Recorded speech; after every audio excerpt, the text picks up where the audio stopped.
वर्षसम्म पनि हजुरको सन्तानलाई त्यागेर तपाईँ जङ्गलको मार्गतिर लाग्नु।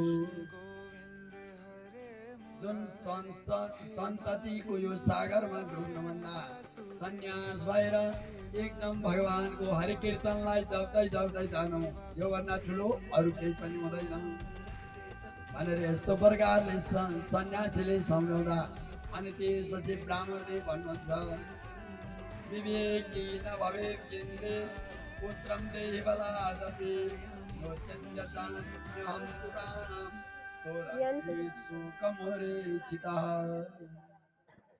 हे ब्राह्मणदेव, हे सन्यासी, हजुरले यो कुरो नगरिसक्छोस्।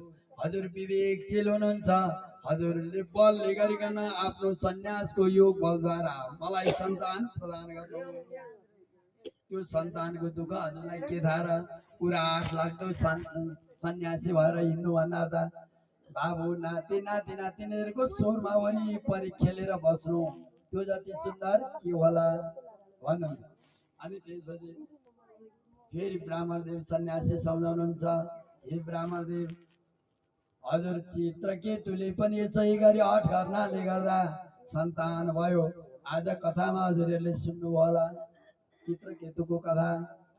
ती पत्नीहरूले सन्तान भएन भनेर चित्रकेतुले अंगिरस नाम गरेका ऋषिबाट सन्तान प्राप्त गर्नुभयो उहाँको कृपाले। पछि आफ्नै सौतेनी आमाहरूले दूध पान गराएर, दूधमा पिक पान गराएर सन्तान मार्दिए।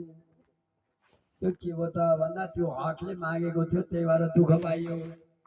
आफ्नो कर्ममा भएको भन्दा बढी अरू केही पनि पाइँदैन। एक दिनमा कपिलदेवको आश्रममा गएको एउटा क्रोधले सबै भस्म भए। त्यही भएर आफ्नो कर्ममा कहिल्यै पनि कर्मभन्दा ठुलो केही हुँदैन। त्यसैले अनि त्यो अति हट गरिसकेपछि सन्यासीले एउटा फल दिनुभयो। त्यो फल लिएर आएर आत्मदेव नाम गरेका ब्राह्मणले गएर पत्नीलाई दिनुहुन्छ। अनि पत्नीलाई भन्नुहुन्छ, नानी यो फललाई भोजन गर, यो फल खाएपछि तिमीमा सन्तान जन्मिन्छन्। तर यो फल खाएर के गर्नुपर्छ भन्दा सत्यमा रहनुपर्छ, शौच पवित्र हुनुपर्छ, दया गर्नुपर्छ, एक चाक भोजन गर्नुपर्छ, अनि सधैँ स्नान आदि कर्महरू गर्नुपर्छ। यदि 1 वर्षसम्म यो विधि गर्यो भने अवश्यमेव पुत्र हुन्छ भनेर मलाई सन्यासीले बताउनु भएको छ। यो फल दिएर पठाउनु भएको छ, तिमीले भोजन गर अथवा यसलाई खाऊ भनेपछि त्यो फल हातमा दिनुभयो। सन्यासी रूप ब्राह्मण उता लाग्नुभयो अनि आत्मदेव